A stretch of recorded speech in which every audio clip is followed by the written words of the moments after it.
E aí, pessoal? Tudo pronto para a gente começar mais um mergulho profundo. Hoje a gente vai se aventurar no livro O Impostor que Vive em Mim, do Brennan Manning. É um livro que já, pelo título, né, já dá pra ver que ele vai cutucar a ferida, né? É, essa figura do impostor, que, putz, quem nunca, né? É. E o legal é que o Manning, ele não fica só naquela coisa do impostor profissional, sabe? Tipo, eu sou bom o suficiente no meu trabalho. É. Ele vai muito além disso. Sim, sim. Ele fala do impostor nas nossas relações, na nossa espiritualidade, na nossa busca por identidade. E ele faz isso de um jeito muito, muito interessante. Ele usa histórias da vida dele, reflexões, até humor, pra gente entender como esse impostor se esconde, como ele se disfarça. Como ele às vezes te coloca numa cilada, né? Total. Você sabe o que eu acho mais legal? O Manning, ele não trata o impostor como um inimigo a ser destruído, sabe? Ele fala que a gente precisa entender esse impostor, acolher ele como parte de nós. Tipo, integrar ele, né? Fazer as pazes com ele. Exatamente. E aí ele usa aquela analogia do Leonard Zelig do filme do Woody Allen, lembra? Ah, sim, sim. O Zelig, ele não tem uma identidade fixa, né? Ele vai se moldando de acordo com a situação para ser aceito. Nossa, que interessante isso. Me identifiquei, hein? Quem nunca, né? A gente tenta agradar todo mundo e acaba se perdendo no caminho. Essa coisa de querer agradar todo mundo é uma cilada, né? Total. E o Manning vai fundo na psicologia disso, né? Ele fala do livro The Search for the Real Self, do James Masterson, pra explicar como o medo da rejeição, o medo de ser abandonado, alimentam esse comportamento do impostor. A gente fica buscando validação o tempo todo, né? Fora da gente. E aí a gente acaba criando uma persona, uma máscara, pra esconder quem a gente é de verdade. A gente não se mostra por inteiro, né? Fica com medo. E aí a gente não consegue viver com autenticidade. E o pior é que esse impostor, ele é mestre em se esconder, né? Totalmente. Ele se esconde atrás dos nossos sucessos, das nossas conquistas. Até da nossa religiosidade, né? Às vezes a gente usa a religião como uma máscara também. É verdade. E o Manning, ele é muito corajoso, né? Ele compartilha exemplos da própria vida para mostrar isso. Ele se abre, né? Conta as histórias dele sem medo. Lembra da história da obsessão dele com pontualidade? Era para evitar a desaprovação dos outros. Tinha pavor de se atrasar, né? Exatamente. E a forma como é que se escondia atrás dos sucessos do ministério dele, sabe? Era tudo para encobrir as inseguranças. Ele tinha medo de não ser amado se não fosse o cara do ministério, né? Isso, e a luta dele com o peso, com a aparência, era o impostor ditando as regras ali. Buscando aprovação externa o tempo todo. E o Manning mostra que, muitas vezes, a gente tenta sufocar o impostor, né? Fingir que ele não existe, mas isso só piora as coisas. A gente alimenta ele, né?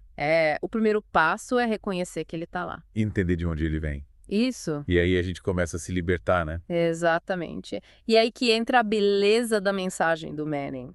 Ele mostra que por trás da máscara do impostor existe um ser amado. Um filho de Deus. Isso que merece ser acolhido e aceito do jeito que ele é. Essa é a grande mensagem, né? A gente é amado do jeito que a gente é. Sem precisar fingir ser quem a gente não é. Sem precisar ter sucesso, sem precisar ser magro, sem precisar ser nada. E o Manning usa esse termo amado pra gente lembrar da nossa verdadeira identidade. Nossa, que bonito isso. É como tirar um peso das costas, sabe? A gente pode finalmente respirar aliviado. E ele descreve essa sensação de segurança como um mergulho no coração, né? Um estado de aceitação total, sem precisar se esconder. Ele fala da importância de viver o presente, sabe? De se conectar com o agora. Sem ficar preso no passado, sem se preocupar com o futuro. Simplesmente ser. E essa ideia me lembra muito a prática do mindfulness, sabe? Da compaixão com a gente mesmo. É como se a gente finalmente pudesse se libertar daquela autocrítica o tempo todo. A gente se acolhe com gentileza, com amor. E aí a gente começa a entender o que o Manning chama de ternura de Deus. Essa coisa de viver na sabedoria, de aceitar essa ternura, de se deixar envolver pelo amor de Deus. É como se a gente finalmente pudesse se sentir seguro e acolhido, como um bebê nos braços da mãe. Que lindo. E para ilustrar essa ideia, o Manning conta a história do Ruler, né? Aquele menino que tenta conquistar o amor de Deus através de boas ações. Lembra das trapalhadas do Ruler tentando ajudar os pobres? Ele achava que quanto mais caridade fizesse, mais Deus ia gostar dele. Coitado, né?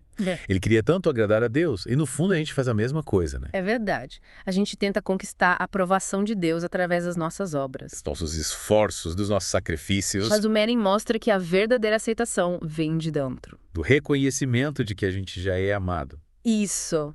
Não precisa fazer nada para merecer o amor de Deus. Ele já nos ama do jeito que a gente é. E essa mensagem é libertadora demais, né? Totalmente. A gente se liberta daquela necessidade de provar o nosso valor. E a gente pode viver com mais leveza, com mais autenticidade. Exatamente. E essa mensagem se conecta com a compaixão, que o Manning destaca como uma característica central de Jesus. É verdade, né? Jesus era pura compaixão. E o Manning usa exemplos da vida de Jesus para mostrar isso, como ele se conectava com as pessoas de forma profunda. Sem julgamentos, sem preconceitos. Lembra da história do encontro de Jesus com a mulher samaritana? Ele acolheu ela com respeito, com compaixão. Mesmo sabendo do passado dela, né? Exatamente. E o Manning nos desafia a ter essa mesma atitude. A olhar para todo mundo com os olhos do coração. Sem julgar, sem condenar. É um desafio e tanto, né? É. Mas é um caminho que nos leva para uma vida mais plena, mais significativa. Com certeza. E o Manning, com muita honestidade, ele compartilha as próprias lutas nesse sentido, né? Ele não esconde as dificuldades dele. Ele conta a história do encontro com Mooney, um membro da Igreja da Unificação, que na época era vista com muito preconceito. E ele confessa que teve preconceito também. Lembra como ele inicialmente julgou Mooney, mas depois ele se permitiu ouvir, conhecer a história. E ele viu a humanidade por trás da crença diferente. E essa história nos mostra como é fácil a gente cair na armadilha do julgamento, né? Fácil julgar sem conhecer, né? É, mas a história também nos inspira a buscar a compaixão. Mesmo diante daquilo que a gente não entende, né? Exatamente. E essa busca pela compaixão nos leva a outro tema central do livro. A presença constante do Cristo ressuscitado nas nossas vidas. É verdade. O Manning nos convida a enxergar os sinais da ressurreição no nosso dia a dia. Nos pequenos gestos de amor, nas superações, nos momentos de conexão com Deus. Lembra da história do quarto de Hotel Cotaria 22. Que ele se sentiu perdido, sem rumo. E aí a numeração do quarto levou aquela pergunta: por que buscais o vivo entre os mortos? Nossa, essa pergunta é forte, né? E ela nos faz pensar, onde a gente está buscando a vida? Será que a gente está preso ao passado, apegado a coisas que não nos fazem bem? O Manning nos instiga a olhar para o presente, para a beleza que está ao nosso redor. Para a graça que se manifesta em cada detalhe. É um chamado para a gente despertar para a vida em sua plenitude. Para a alegria da ressurreição que se renova a cada manhã. E para viver essa vida em plenitude, a gente precisa redescobrir a paixão. O entusiasmo. A chama que nos impulsiona para frente. E o Manning usa a parábola do tesouro escondido para ilustrar essa busca, né? Ele mostra como a paixão pelo reino de Deus pode nos levar a abrir mão de tudo aquilo que nos impede de viver a nossa verdadeira vocação. É como se a gente finalmente encontrasse o tesouro que estava escondido dentro da gente o tempo todo. E essa descoberta nos enche de alegria, de propósito, de sentido. E o Manning, com muita sinceridade, ele compartilha as próprias experiências de perda e redescoberta da paixão. Ele fala de como o sucesso e o reconhecimento o levaram a um estado de entorpecimento. De vazio interior. Ele compara essa experiência com a de um alcoólatra que busca refúgio na bebida. O sucesso se tornou um vício. Algo que o afastava dele mesmo, de Deus. Mas ele consegue se reencontrar, né? Sim. Ele fala da importância de se reconectar com a paixão original, com o chamado autêntico. E essa redescoberta exige coragem, né? Honestidade. Disposição de desapegar de tudo aquilo que não serve mais. É como se a gente fizesse uma faxina na nossa vida. Jogasse fora tudo aquilo que está ocupando espaço. E essa faxina interior nos leva de volta para nossa essência, para nossa verdadeira identidade como filho de Deus. E aí a gente consegue viver com mais paixão, com mais propósito, com mais alegria. E essa é a beleza da mensagem do Manning, né? Ele nos mostra o caminho para uma vida mais plena e autêntica. Uma vida que vale a pena ser vivida. E no final do livro, ele nos deixa com uma pergunta poderosa.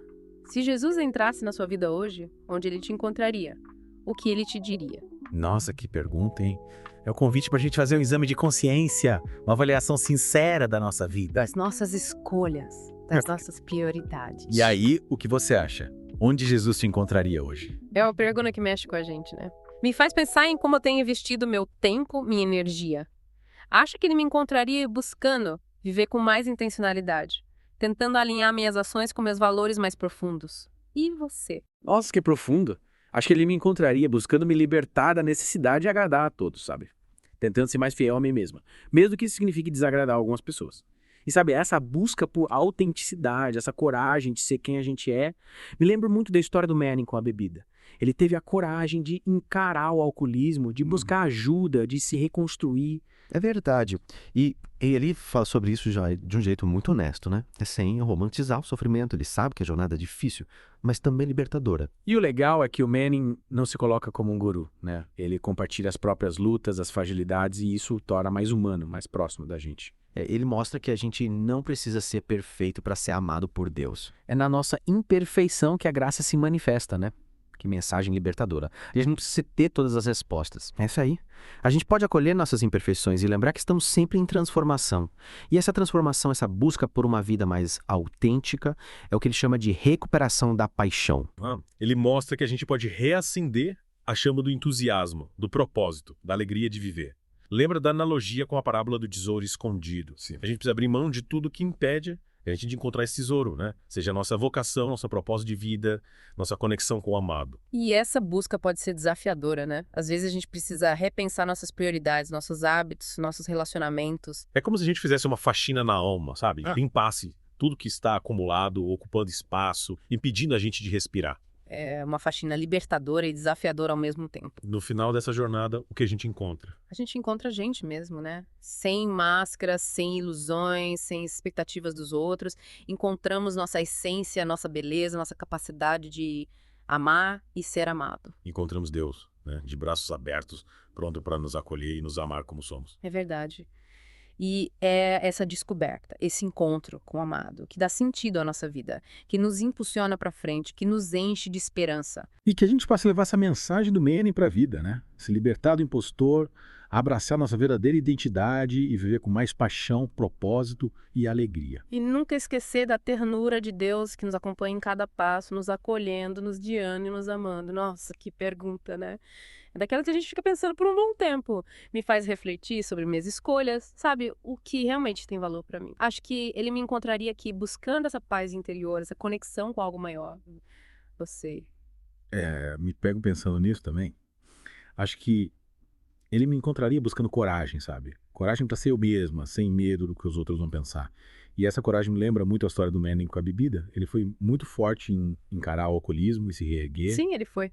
E ele conta sobre essa fase da vida dele sem esconder nada, né? Ele reconhece que a jornada é difícil, mas também libertadora. E ele não se coloca como alguém que superou tudo, né? Ele compartilha as dificuldades, as fragilidades, isso que é legal. Mostra que ele também é humano, né? Como todos nós. E que a gente não precisa ser perfeito para ser amado por Deus. É isso aí. É na nossa imperfeição que a graça acontece, né? Que é alívio saber que não precisamos ter todas as respostas. A gente pode simplesmente ser e se permitir estar em constante transformação.